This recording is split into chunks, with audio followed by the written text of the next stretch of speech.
I used to think weddings were the purest form of love, the kind that brought families closer. For years, I'd spent my life making other people's wedding dreams come true. Hundreds of brides, all walking down aisles surrounded by flowers I arranged with my own hands, but when my turn finally came, when it was my daughter's turn, I didn't expect to be replaced by my own blood. Rachel had always said, "Mom, when I get married, you'll do my flowers. No one else." It was the one promise that kept me smiling through years of saving, even when the shop struggled. But on the day she said yes, she forgot daughter, or maybe she just chose someone else, her sister. Funny thing is, I didn't cry that day. I just stopped waiting to be chosen. I was 29 when I lost my husband. The girls were just 5 and 8, still young enough to ask when daddy was coming home, still old enough to feel the silence when he didn't. Losing him felt like losing the color in everything for a while. The days turned quiet, heavy, and routine: school drop-offs, dinners for 3, and a house that echoed when I turned off the radio at night. But grief is a strange thing. It either hardens you or humbles you. For me, it did both. Back then, I had nothing but a few $100s, a rented house, and 2 little girls who needed me to believe in something again. So, I did what I knew best: I worked with my hands. Flowers had always been my comfort. Their scent, their fragility, the way they could turn sorrow into something soft. I started small, selling little arrangements out of my kitchen to neighbors who wanted centerpieces for birthdays or funerals. The first time someone called me the flower lady, I laughed. But I also knew, deep down, that was the beginning of something. I named the shop Petal and Vine. I painted the sign myself: uneven letters, pale green background, chipped corners. It wasn't perfect, but it was honest. The shop became our second home. Rachel and Lydia grew up surrounded by the smell of roses, eucalyptus, and morning coffee. They learned how to cut stems on an angle before they could even tie their own shoes. After school, they'd come in, drop their backpacks behind the counter, and go straight to work. Lydia was always precise. She liked balance and order, symmetry in everything. "The bow has to be even, Mom," she'd say, adjusting the ribbon until it sat just right. Rachel, on the other hand, was the dreamer. She'd tuck wildflowers into every bouquet, a little splash of yellow or pink where it didn't belong, and somehow, it always worked. I used to joke that Lydia's arrangements belonged in magazines, but Rachel's belonged in hearts. The 3 of us made a life there. The rhythm of our days was steady: mornings filled with deliveries, afternoons spent laughing, evenings cleaning up petals that clung to the floor like confetti from some invisible celebration. Sometimes, when business was slow, I'd let the girls take turns picking songs on the old radio. Rachel always chose something soft, old country ballads, mostly. Lydia liked silence. She said music distracted her from the bigger picture. Even then, I should have known they were walking different paths. Still, I loved watching them grow into the women they were becoming. I was proud of how different they were, proud that they had pieces of their father and pieces of me stitched into who they were. We didn't have much, but we had each other. And in those early years, that felt like enough. The shop became a part of our identity, not just a place to earn a living, but a witness to every season of our lives. We celebrated birthdays there. We cried over lost pets, over report cards, over first heartbreaks. When Lydia got her first job out of town, we threw her a little party among the lilies and daisies. And when Rachel graduated high school, she made me a bouquet, crooked, clumsy, but made with love. There's something about raising children alone that changes the way you love them. You love them with your whole being, even when you're tired, even when they don't notice. You give without keeping score because all you want is for them to have more than you did. I used to tell them, "You don't owe me a thing. Just live a good life." But Rachel, she always made promises. She'd say, "Mama, when I get married, you'll do my flowers. I don't want anyone else to touch them. They'll smell like home." Every time she said it, it lit a little spark in me. I held on to that promise like a secret treasure. Through the long nights, through the bills I wasn't sure how to pay, through the winters when the heater barely worked, I'd picture her walking down the aisle holding one of my bouquets. It was a thought that kept me company. A kind of hope wrapped in petals and ribbon. Lydia never said much about love or weddings. She was focused, practical, always thinking 10 steps ahead. "Romance is fine," she'd say, "but stability is better." I admired that in her, even when it scared me. She wanted the world to see her, to respect her, to know her name. Rachel just wanted to belong. And I guess I was somewhere in between, wanting both of them to be happy, even if it meant forgetting myself sometimes. There were hard years, too. Times when I thought about selling the shop. When the rent went up or when storms flooded the backroom and ruined inventory. I'd sit there late at night with my hands raw from pruning and think, maybe I can't do this anymore. But then I'd look over at Rachel asleep on the couch, her hair tangled and her hand still clutching a bit of ribbon, and I'd remind myself, this wasn't just for me. It was for them. Every bloom, every sail, every long day on my feet, it was all part of building something steady in a world that kept shifting under us. Years passed, and my girls became women. Lydia climbed the corporate ladder, moved to the city, started talking about investments and management positions. Rachel stayed closer. She helped at the shop on weekends, sometimes bringing friends by just to smell the air, as she called it. People loved her gentle energy. "You've got your mother's heart," customers would say, and she'd blush, always glancing my way like she wasn't sure she deserved it. I used to watch her arranging flowers. Her hair falling into her eyes, her fingers brushing through petals with a kind of reverence. It reminded me of the first time I fell in love, soft, careful, full of faith. I knew she'd make someone a wonderful partner one day. Someone who saw the quiet magic in her, the way she saw it in everything around her. But time has a way of sneaking up on you. One minute, you're teaching them how to tie a bow. The next, they're grown women with their own lives. The shop grew quieter after Lydia left and Rachel started working part-time somewhere else. I filled the silence with the hum of the cooler, the rustle of leaves, and the sound of my own thoughts. It wasn't loneliness, exactly, more like an echo of the life I'd lived for so long. Every once in a while, Rachel would stop by with a cup of coffee.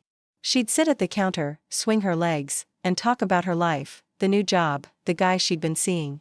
I could always tell when she was falling in love by the way she'd talk faster, softer, as if afraid to break the spell by saying too much. She had her father's heart, kind and trusting. Too trusting, sometimes. I didn't say much. I just listened, letting her words fill the quiet spaces of the shop. Sometimes, I'd glance at her and see flashes of that little girl with wildflower petals in her hair, and it would hit me, how much time had gone by.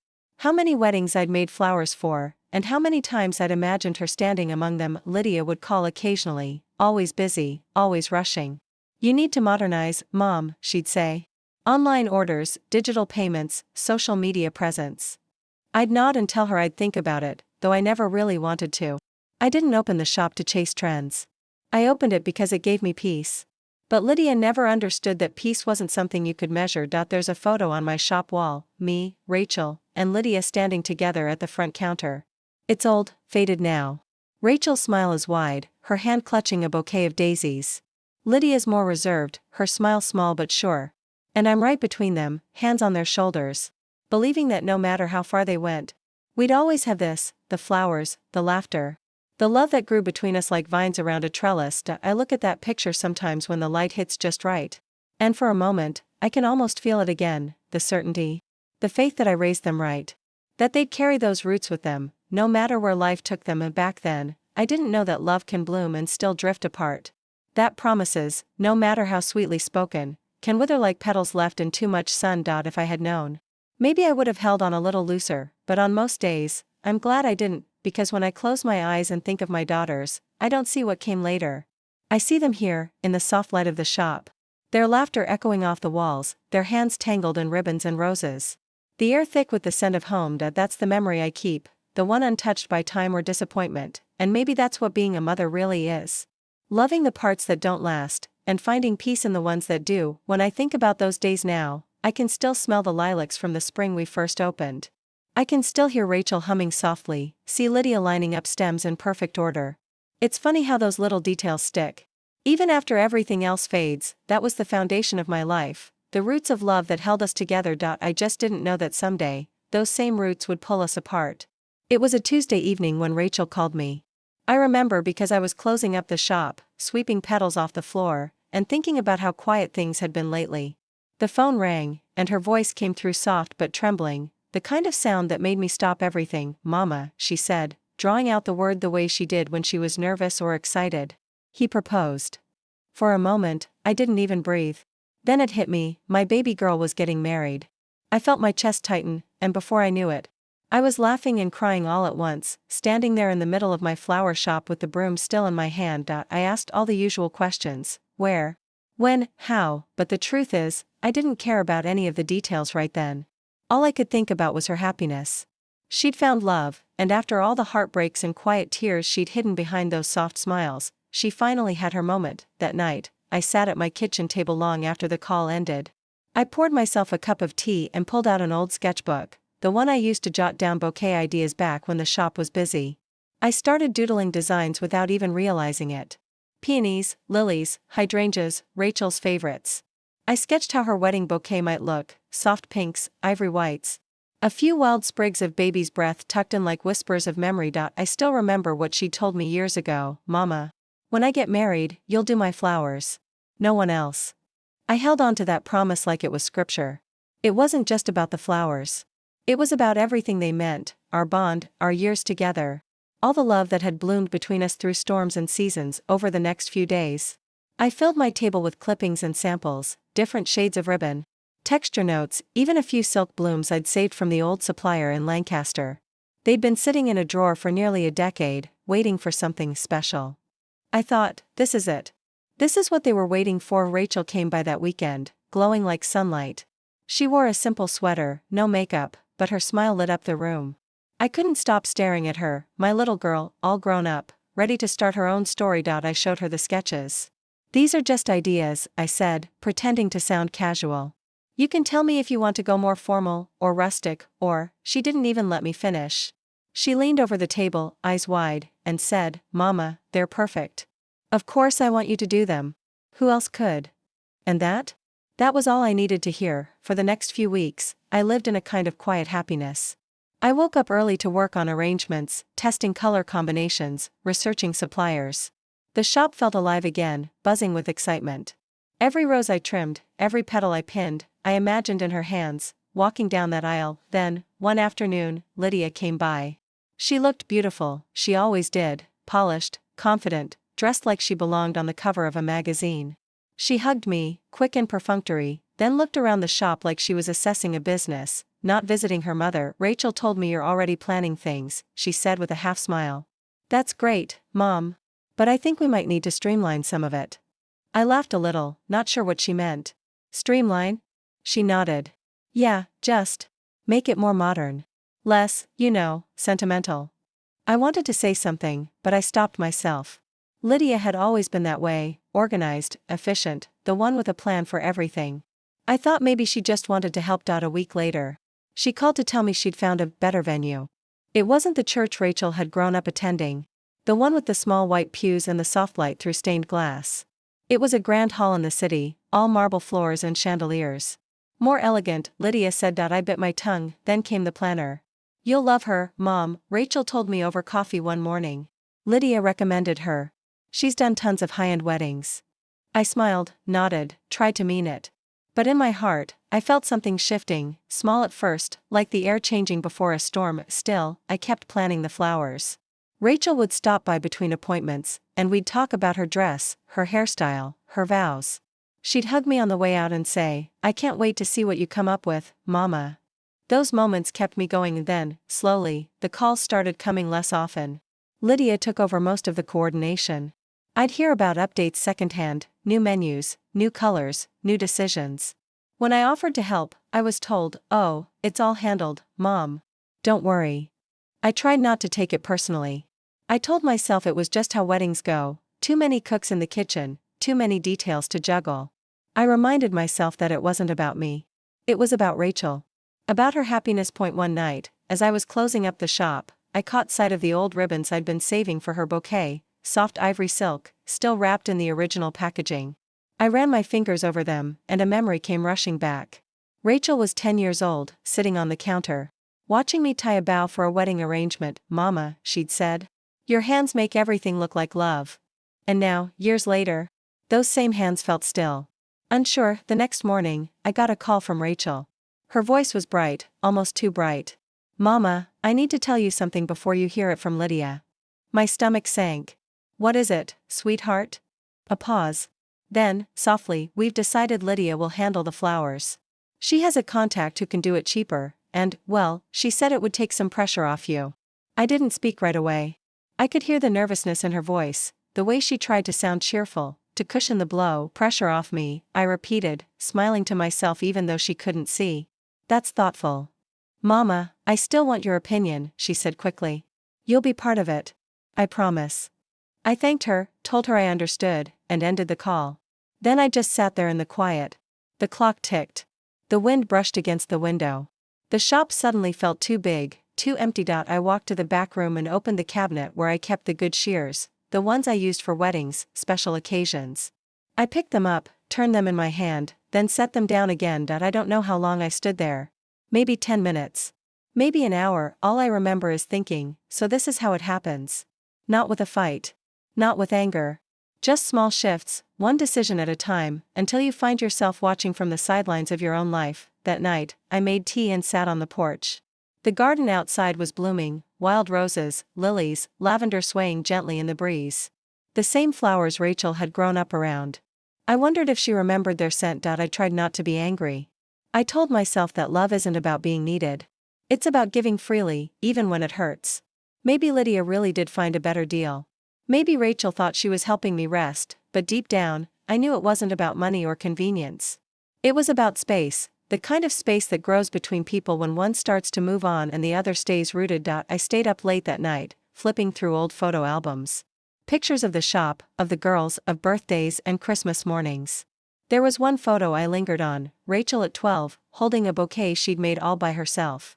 The flowers were uneven, mismatched, imperfect, but she was beaming.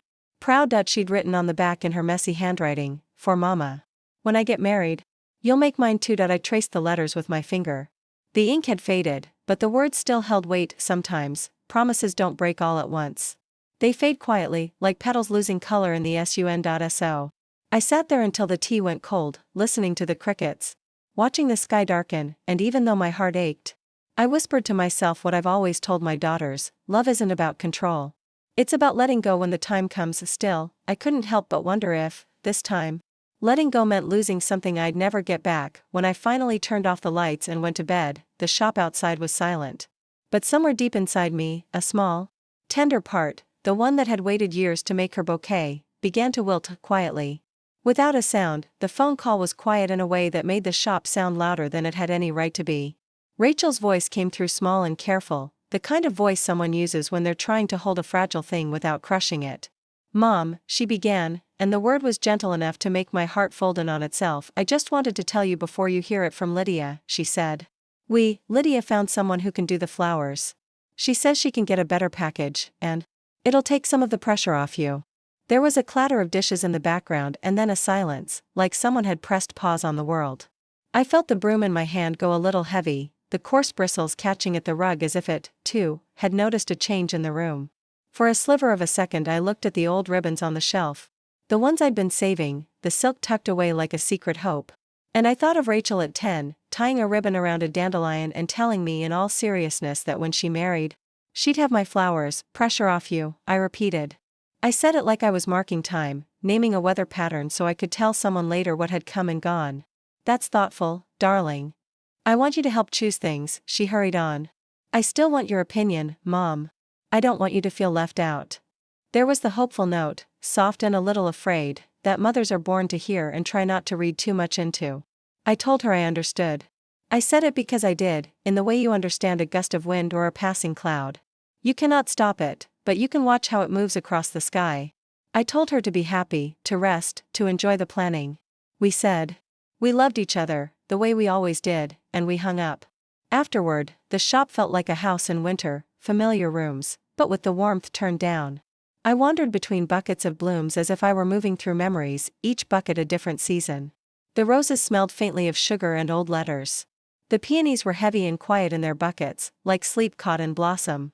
I ran my hand along the workbench where, for years, I had arranged centerpieces and corsages and funeral sprays. Each nick in the wood told a story I knew by heart. It wasn't that I expected drama.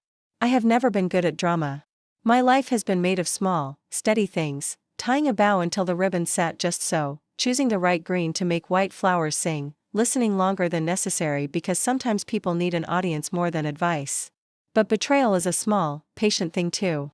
It does not always arrive with a shout, sometimes it slips in wearing the face of convenience. I closed up the shop that evening and locked the door with the same slow motions I've used for years, the keys cold in my palm. The streetlights came on in a row, and the windows of the antique shop across the way glowed amber. I walked back in, turned on the lamp above my workbench, and sat down. The room felt different under the lamp, more honest in a way, because light has a way of telling you what's true. I pulled out fresh paper and pencils, but not to sketch bouquets. I leafed through old invoices and notes and the little slips of paper where Rachel had written her childhood promises. Her handwriting leaned to the right, always a little bit in a hurry, like she was writing to get somewhere. There was the scrap where she'd written, "For Mama. When I get married you'll do mine," the letters looping uncertain. The ink had faded at the edges, but the words were still there, a small, stubborn thing. I thought about Lydia's voice. When she'd first suggested a different venue, how she'd said elegant like it was a promise. Lydia has always had a taste for things that shine. She loves the edge of an envelope, the weight of a business card, the exactness of a plan. I admire her for it, even when my chest hurts to do so. Ambition is a tall ladder, and she climbed it with the old certainty of someone who knows the steps by heart.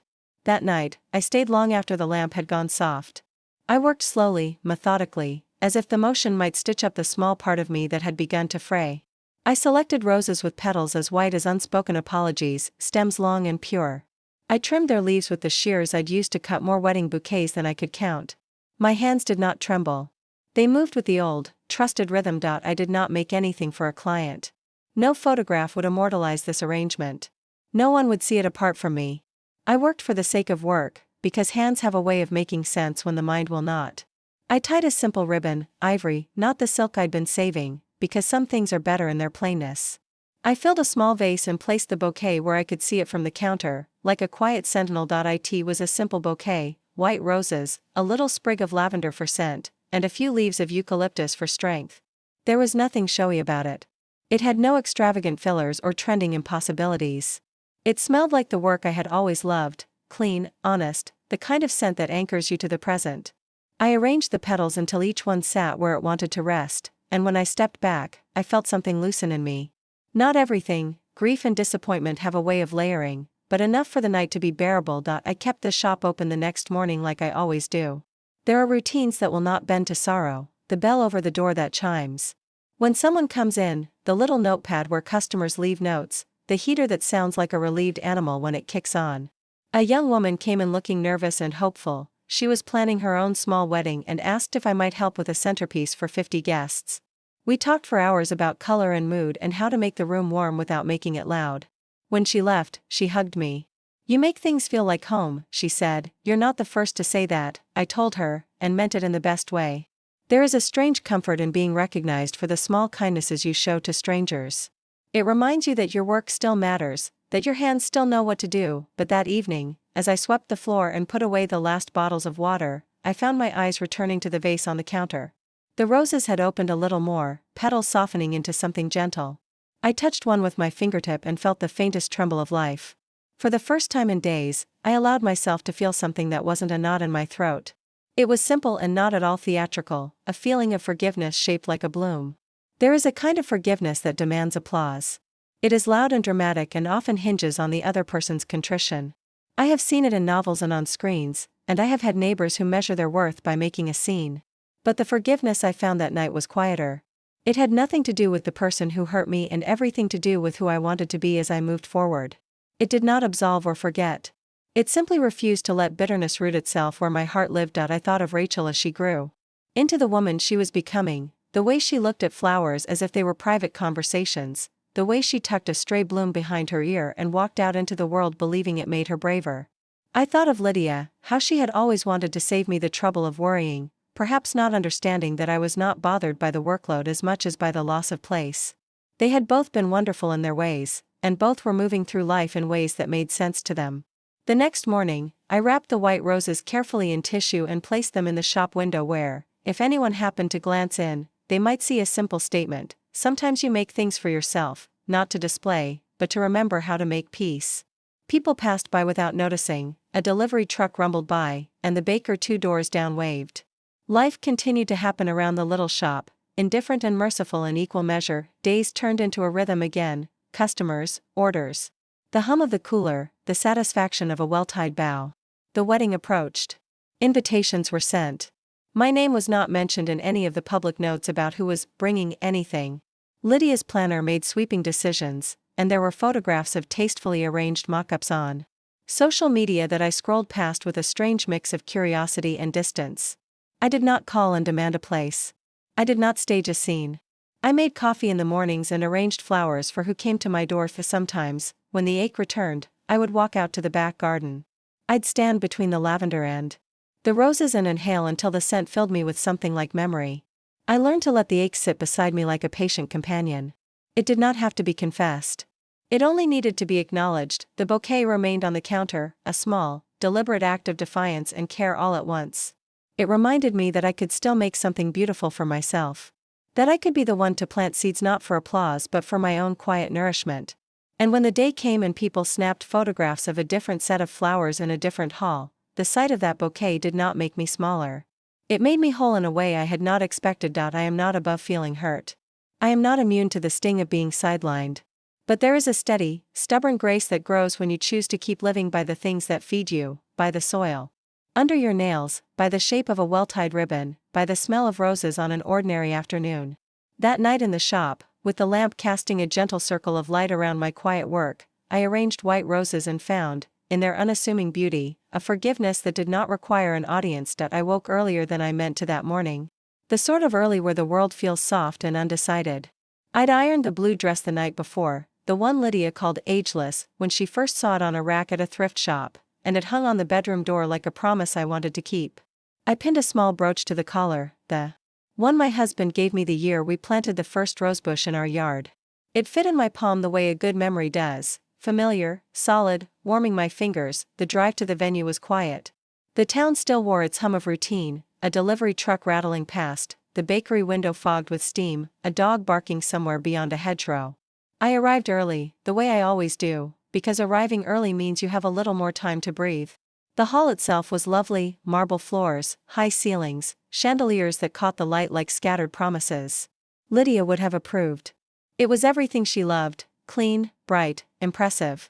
When I stepped inside the main room, my breath caught not because of the chandeliers but because of the flowers. I'd seen professional arrangements before, of course. I'd even admired them from the safety of my own shop counter. But these were different. Everything was scaled, filtered, curated until it looked like someone else's idea of forever. Orchids tucked into metallic vases, an arch of white blossoms too perfect to be wild. The colors were tasteful, neutral, the kind of palette that photographs well on glossy pages. There was a hush of activity. Bridesmaids adjusted gowns. A florist's assistant, someone I'd never met, hovered near the arch, tucking a final petal into place with gloved hands. Rachel stood near the center, a soft figure in ivory, holding a bouquet that might have been sculpted by a jeweler. She smiled when she saw me, a small, careful smile, like someone who knows how to be polite in public. "Mom," she said, and for a second I thought I heard the little girl who used to hide under the table during storms. "Thank you for coming early." Her voice was steady, a little breathless from excitement. She took my hand in both of hers for a moment, and I felt the warmth of it, her pulse quick, her grip nervous but gentle. I looked around again, letting my eyes find what I knew by heart. The centerpieces at each table were symmetrical, their lines pristine. There was no stray greenery to soften the edge, no ribbon frayed in a way that gave it character. Everything was in its place, everything controlled. Lydia's hand was all over it. She had an eye for detail, and she'd given this room her stamp. "Doesn't it look beautiful?" Lydia said as she passed by, her hair set in that precise wave she favors. She hugged Rachel, then me, quick and efficient. "We're so glad you're here, Mom. It means a lot." She spoke like someone arranging chairs rather than feelings, and I wanted, for a breath, to tell her that feelings don't tuck neatly into schedules. But I smiled and nodded the way a mother does, because that is part of my role, to hold on to the warmth and pass it back when needed, even if it's a little out of reach. People began to gather. The groom's family arrived with proud, polished faces. Old friends I'd known from book club and civic meetings sat in rows chatting about jars of jam and the weather. Someone adjusted the microphone. A woman from the planner's team tapped a clipboard. Her expression said everything had been rehearsed, practiced until it felt inevitable. When the ceremony began, I found myself paying attention to the small things that make a wedding feel like a promise, the way the air smelled of lilies and something citrus, the way sunlight slipped through stained glass and caught the edge of a veil, the gentle hush when someone cleared their throat. I watched Rachel walk down the aisle, and for a moment the room seemed to slow. She was beautiful, of course she was. She glowed in that way happy people do, as if sunlight had taken up residence in her chest, but there was a part of me that kept returning to the flowers in the archway, to the way they were arranged by hands that had never known how to cut stems on an angle so the water would run through them properly, to the way each petal had been set like a small jewel. They were stunning. They were also, to me, someone else's version of grace. They did not carry the smell of the backroom where we'd once bundled daisies between the pages of old music sheets so they'd keep their shape. They smelled like careful choices, curated for appearance and not for the small, stubborn life that grows in messy bouquets. When the officiant said, "We'd like to thank everyone who helped bring this day together," I found myself listening for my name like you listen for a familiar song on the radio. There were claps for the planner, a nod toward the caterer, applause for a cousin who had officiated with a practiced smile. My throat felt suddenly full. I swallowed and waited for that soft, inclusive recognition that reminds you belong. It did not come. I blinked as the ceremony flowed on, feeling slightly removed, as if I were watching a film where the camera had drifted a frame too far from the center. A well-meaning niece caught my eye at one point and mouthed, "Are you okay?" I smiled and shook my head no, because the truth was complicated and not meant for an ellipsis of a glance. I was okay in the sense that I could breathe and stand and hold my place in the room. But I was not okay in the small, quiet places where certainty slides into doubt. The omission was not malicious, I told myself.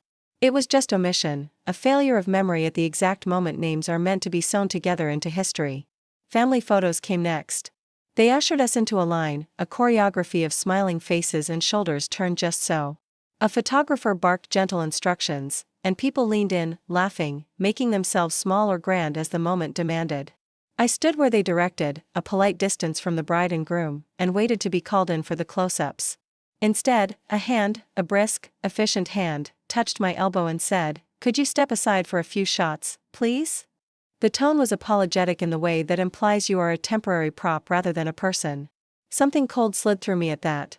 Not anger exactly, I have never been one to make scenes, but a quiet, precise understanding. They were shaping a tableau, assembling an image to be kept on mantles and posted on feeds, and in that image, I was apparently less necessary. My mouth tightened on the polite smile I'd practiced. I stepped aside, moving with the grace of someone who has practiced disappearance for years without wanting it to be their talent. I left before the cake was cut. I walked out into the air as if I were shedding a costume. Outside, the town felt unchanged, steady in its rhythms. The sky was a clear, unapologetic blue. I stood for a moment under the canopy of a magnolia tree, its petals nodding in the breeze, and wondered what it meant to be excluded from the picture you had once expected to be in. Driving home, the world slowed into familiar sights, the diner with the chipped enamelware, the little park where toddlers scrambled, the barber who always listened more than he spoke. I kept the route soft, taking the long way so I could think while the tires hummed. My hands on the wheel felt oddly lighter, as if something had been set down without my realizing I'd been carrying it. Home, I placed the bouquet I'd made for myself back on the kitchen table. The white roses sat in the vase, quiet and unassuming. I fed the cat, folded a towel, put the kettle on the stove. I did the ordinary things because ordinary things keep you anchored when your world tilts. There were no dramatic words exchanged, no evening of slammed doors. I went about my life with the small dignity of someone who knows how to stitch a seam back together, slow and steady. When I think about that day, I don't replay a scene of confrontation. I replay small, vivid moments, Rachel's careful smile, Lydia's efficient hug, the way the floral arch shimmered like something that had learned how to be admired. I remember standing under a magnolia tree and feeling the petals brush my coat as if to say, "You are allowed to be whole even if you are not visible in their photograph." There is a peculiar kind of grief that arrives not with thunder but with the precise click of a latch, a quiet gating of one life from another. It is carried in the small unspoken choices, a name not said, a hand not held, a place in a photograph politely redirected. Those small things, when gathered, make a considerable shape. That night, I sat at my kitchen table and looked at the vase of white roses again. They were not for anyone's eyes but mine. They were not meant to be proof or bargaining chips. They were simply a bouquet arranged on my terms, with my hands, for my own quiet use. I placed them where I could see them from the sink and listened to the house breathe. The radio hummed low in the next room. Outside, the sky blurred into dusk and the first stars pricked the dark. There was pain, yes, but also a small, stubborn clarity. I had built a life of beauty from modest means. I had taught my daughters to notice color and light and the way a stem can change a room. That education doesn't end because someone chooses a different palette for a day. It simply means that, sometimes, your love will be given a different shape than you imagined. I closed my eyes for a minute and felt, beneath the ache, a quiet resolve. The wedding had been a lesson in seeing who you are when you are not placed at the center of someone else's celebration. It hurt.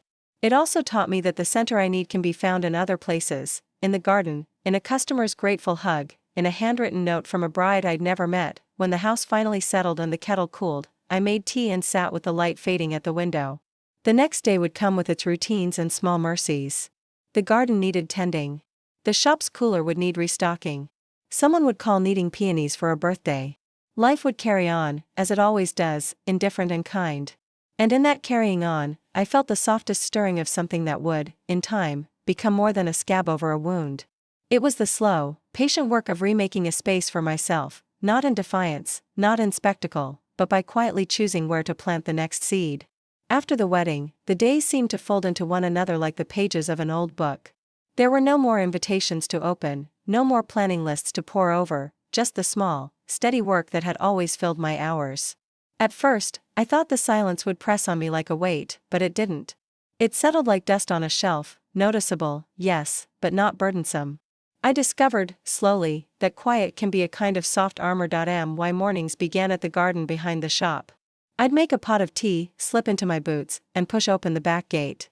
The air there smelled like turned soil and green things waking up. There's a rhythm to gardening that suits a person who's lived a life of tending. You pull a weed, you water a bed, you deadhead a rose, and the world rightens itself one small act at a time. I would stand with a trowel in my hand and think of the things that mattered and the things I would let go. The garden had been a project years earlier. Something Lydia had teased me about when she'd been a teenager. She'd said it looked too quaint, like a postcard. But I'd planted it anyway, marigolds in neat rows, lavender along the path, a small bed of peonies that came up stubbornly each spring. I loved the way the peonies opened like conversations, slow and steady, blushing into fullness. When life felt too loud, I'd come back here and listen to the small sounds, the bee who took its time, the neighbor's dog barking in the distance, the wind writing calligraphy in the leaves. There's a kind of dignity in small things. I learned it by picking up seeds and watching them become stems. I learned it by standing in the sun while my hands smelled of earth. I learned it by being patient, because patience is the other face of hope. The garden gave me that patience in quantities I hadn't realized I needed. For a while, my phone stayed quiet. I did not sit by it waiting. Instead, I'd clip roses in the soft hour before the shop opened and lay them out on the workbench to see how the light made the petals glow. Customers trickled in for everyday things, a sympathy spray, a bouquet for a birthday, and I found myself listening to their stories the way I used to listen to the radio when the shop was too still. There was comfort in being useful again, in giving someone a bouquet that made them breathe a little easier. One morning, a young woman walked in holding a dog-eared notebook. She looked like someone who had fallen down the rabbit hole of wedding planning websites and come out dizzy. "Hi," she said, her voice small. "I'm getting married next month. I don't want anything extravagant. I'd like peonies, but simple. Could you help me?" She glanced around the shop with that hopeful, searching look that brides often have, the look of someone trying to find a voice for a day they want to remember. Of course I would help. We sat at the counter with a cup of tea between us, and she told me about the venue, a small community hall with wooden floors and lots of sunlight. She wanted the flowers to feel like home, she said, like the memory of summer wrapped in ribbon. I found a notebook of swatches and sketched a few rough ideas on a scrap of paper. We walked out to the back garden together so she could smell the lavender and see where I grew the ribbon vines. She picked a sprig of rosemary and tucked it into her notebook like a promise. "You remind me of my mom," she said suddenly, looking up at me. "She used to plant thyme and roses in the backyard. I used to sit under the lilac and listen to her hum. She's been gone a long time." Her voice fluttered on that last word. She smiled, and it was the kind of smile that came with memory and the gentle ache that comes with missing. "You make things feel safe," she added. I told her I was glad. I didn't say that sometimes people come to the shop needing more than flowers, they need the sense that someone made space for them to be seen and comforted. The work became a balm. It was not only about arranging blooms but about meeting people where they were. Offering a steady hand and a calm eye. Word traveled, as it always does in small towns. Not in a rush but like the slow spread of light across the lawn at dawn. A neighbor mentioned my calming touch to a friend. A woman who'd been married 10 years ago brought her cousin by. A young couple looking for a modest celebration found me through a mention on a community message board. Brides came with budgets that fit their lives, not magazine spreads. They wanted authenticity, a bouquet that smelled like someone's kitchen on a Sunday, not an image from a glossy page. They wanted flowers you could touch without feeling as if you were touching a staged scene. I remember one bride who came in with her mother. The daughter was nervous. She fidgeted with the hem of her jacket. Her mother told me, quietly, she's worried she won't find something that feels like her. I took that worry and turned it into a plan. We walked through the garden, we talked about colors that soothed, about lace that had been in the family trunk for years, about the smell of basil in a summer pot. We made decisions slowly, deliberately, like people who know the value of a steady hand. When I left the flowers on the day of the wedding, the bride cried in the aisle as she smelled them. The photograph the family sent me later showed a room lit by quiet faces and a bouquet that looked like it had been gathered from memory. That photograph lived in my mind for weeks. What I learned in those months was that peace is something you cultivate. It's not merely the absence of noise. It's a deliberate tending of your own soul. I found that the less I chased my daughter's approvals, the less I needed them to confirm who I was. I could be their mother without being a fixture in every event of their lives. I could love without needing to be needed. It was a hard lesson, one that came in slow increments, but it settled into me like good compost under a bed of roses. People noticed the change in me.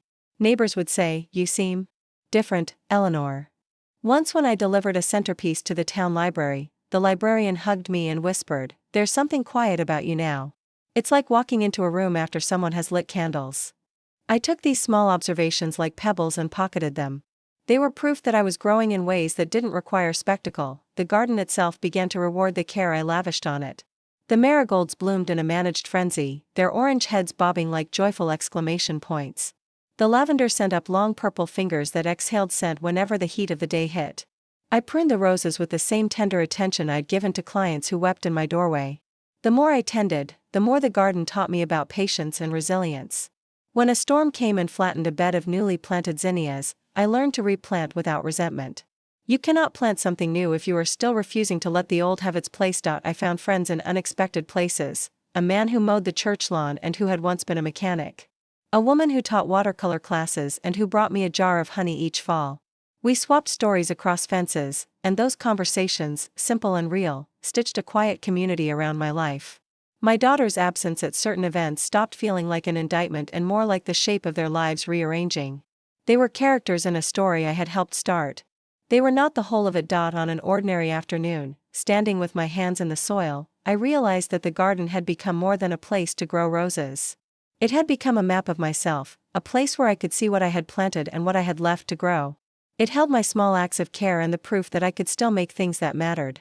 The shop's bell still chimed, and people still came for funerals and birthdays, but now I met them with a different steadiness. I was no longer waiting for an invitation to be part of someone's life. I was choosing the ways I would show up. There were moments, of course, when I missed my daughter's voice.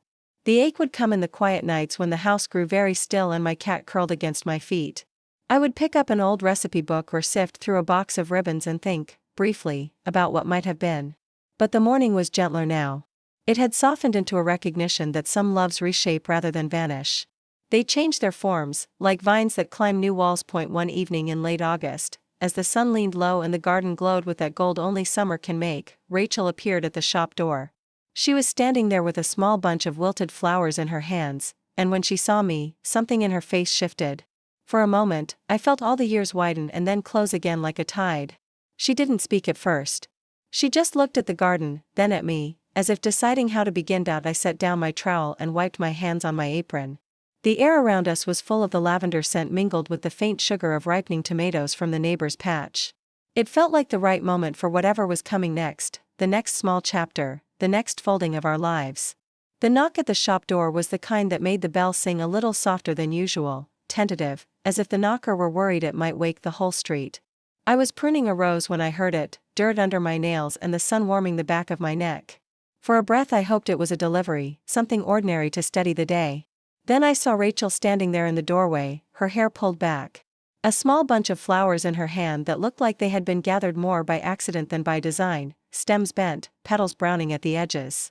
She looked, for the first time in a long while, like the little girl who used to hide under the work table during storms. "Mom," she said. And the sound of her voice made me feel every year stretch and fold at once. "Can we talk?" It took me a moment to answer. I wiped my hands on my apron because that's what people do when words are not ready but things need doing. I moved around the counter and set a kettle on before I sat down opposite her.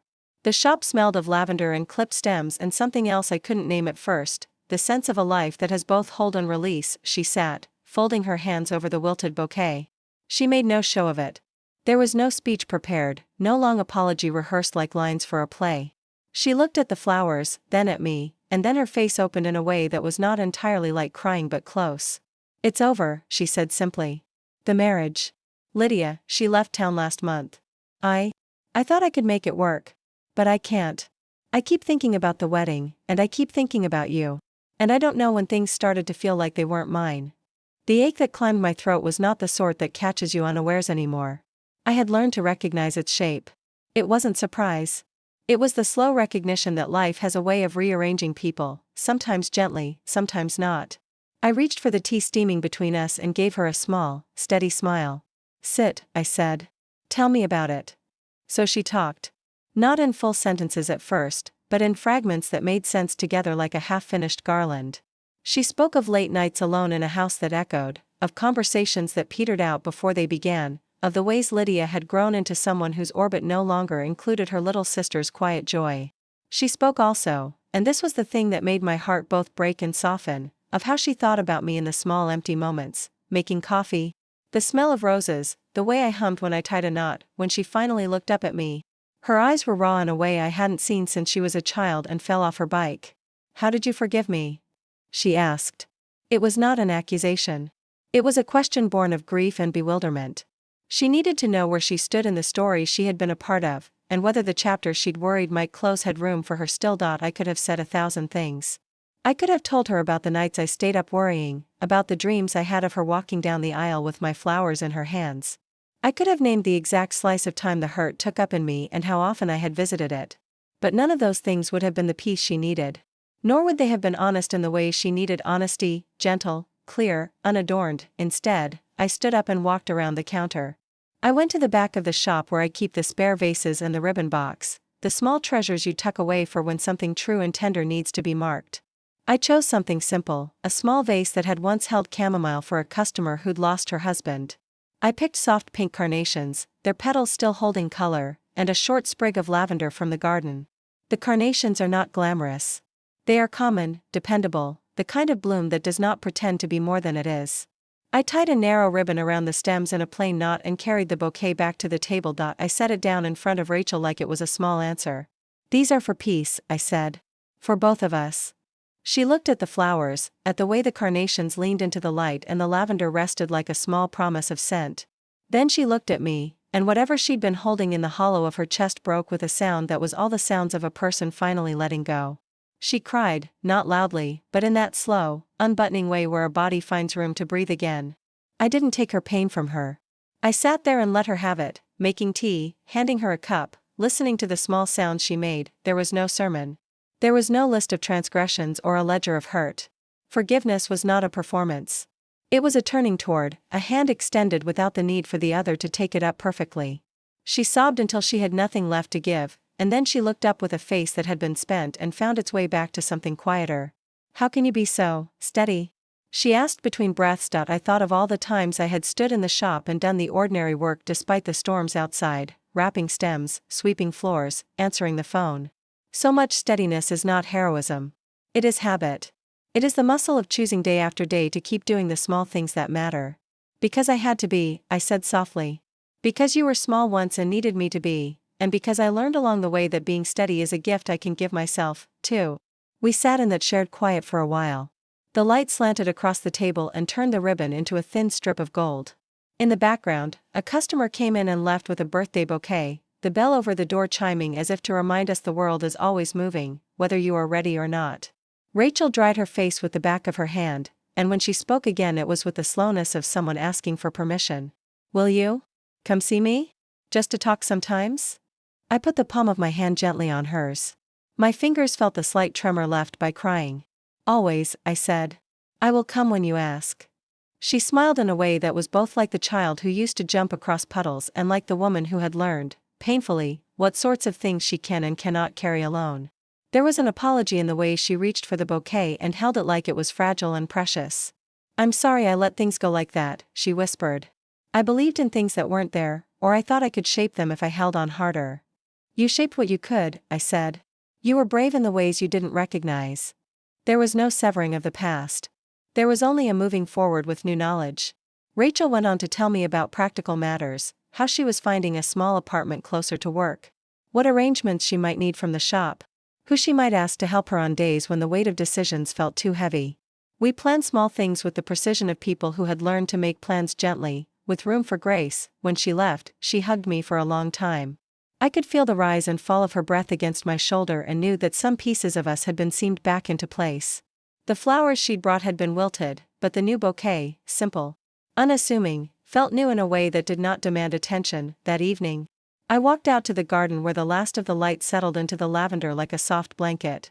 The crickets were starting their chorus, small percussive comforts in the cooling air. I sat on the low stone wall with my hands in my lap and watched as dusk turned the roses into silhouettes. The shop behind me hummed quietly, a comfortable sound of lamps and a radio drifting low. I thought about the years of arranging flowers for strangers and friends, about the weddings and funerals and birthdays that had shaped the architecture of my life. I thought about promises that are made and promises that quietly change shape as lives go on. I thought about forgiveness, how it does not always mean forgetting. Often it means choosing not to carry a burden any longer. The world moved on in its usual, indifferent kindness. I had learned that revenge, the sort that people imagine in novels and sharp dramas, had never been the motor of my life. I had no taste for spectacle. My rebellion against hurt was simpler and, I realized, truer. I had chosen peace. I planted it like a seed and tended it the way I tended my roses, every day with small acts and patience. In that choice, there was power. It did not shout. It did not require applause. It simply changed the soil in which I lived. As the stars pricked the sky, I whispered the line I had thought about over and over in the last difficult months. I spent years making flowers for other people's weddings. But the most beautiful thing I ever made was peace. It was not a proclamation so much as a recognition, a settling of a hand on a life I was still glad to have lived. If this story resonated with you, leave a like and consider subscribing. You can also drop any comment below, even just one word. Maybe tell me where you're watching from or what time it is right now. Sometimes one word is enough to say you were here.